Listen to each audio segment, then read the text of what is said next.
بسم الله الرحمن الرحيم. الرحمن علم القرآن، خلق الإنسان علمه البيان. الشمس والقمر بحسبان، والنجم والشجر يسجدان. والسماء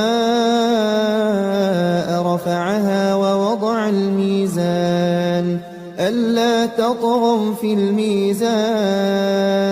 وأقيموا الوزن بالقسط ولا تخسروا الميزان. والأرض وضعها للأنام، فيها فاكهة والنخل ذات الأكمام.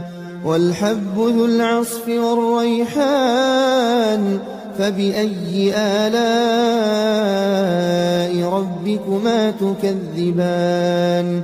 خلق الإنسان من صلصال كالفخار، وخلق الجان من مارج من نار. فبأي آلاء ربكما تكذبان. رب المشرقين ورب المغربين، فبأي آلاء ربكما تكذبان. مرج البحرين يلتقيان، بينهما برزخ لا يبغيان. فبأي آلاء ربكما تكذبان. يخرج منهما اللؤلؤ والمرجان، فبأي آلاء ربكما تكذبان. وله الجوار المنشآت في البحر كالأعلام، فبأي آلاء ربكما تكذبان.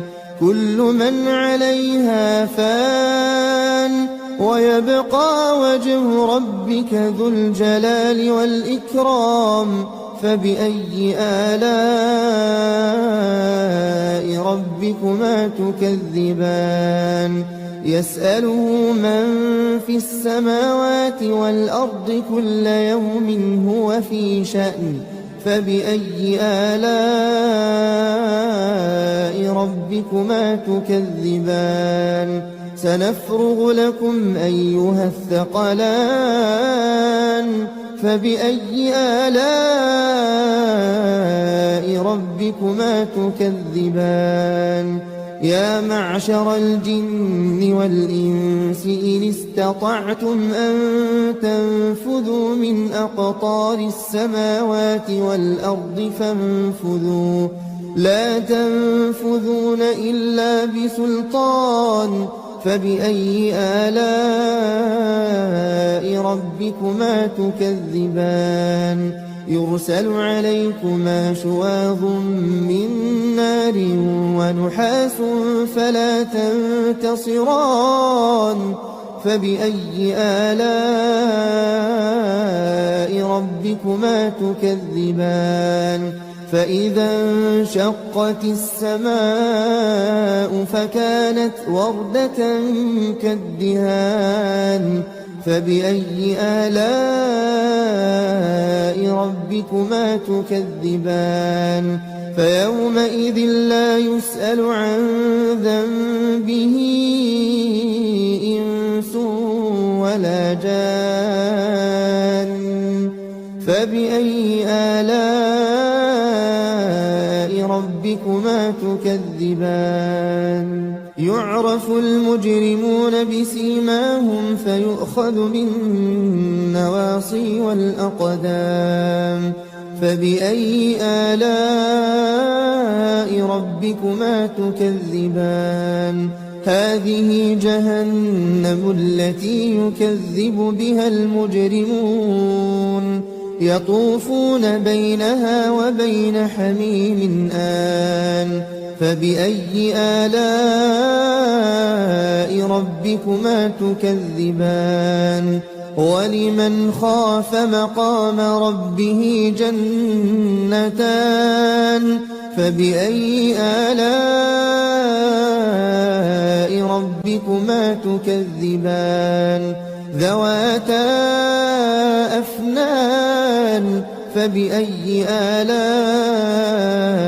ربكما تكذبان فيهما عينان تجريان فبأي آلاء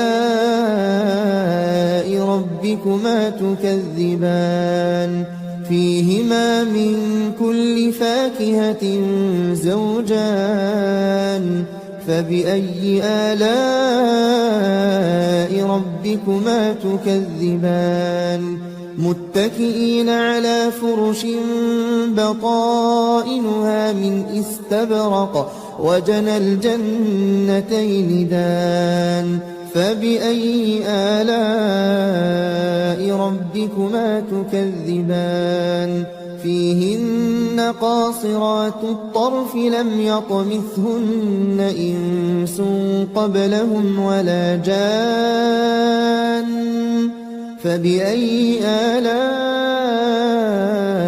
ربكما تكذبان كأنهن الياقوت والمرجان فبأي آلاء ربكما تكذبان هل جزاء الإحسان إلا الإحسان فبأي آلاء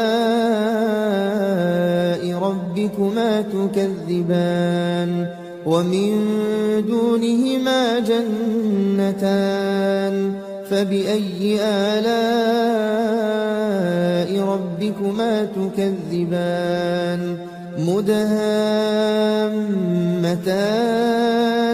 فبأي آلاء ربكما تكذبان فيهما عينان نضاختان فبأي آلاء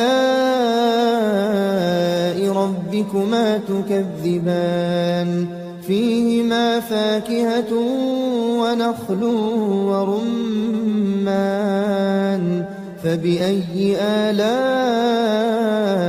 ربكما تكذبان فيهن خيرات حسان فبأي آلاء ربكما تكذبان حور مقصورات في الخيام فبأي آلاء ربكما تكذبان لم يطمثهن إنس قبلهم ولا جان فبأي آلاء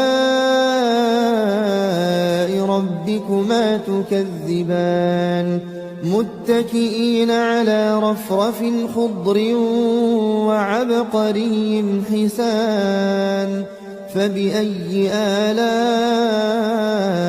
ربكما تكذبان تبارك اسم ربك ذي الجلال والإكرام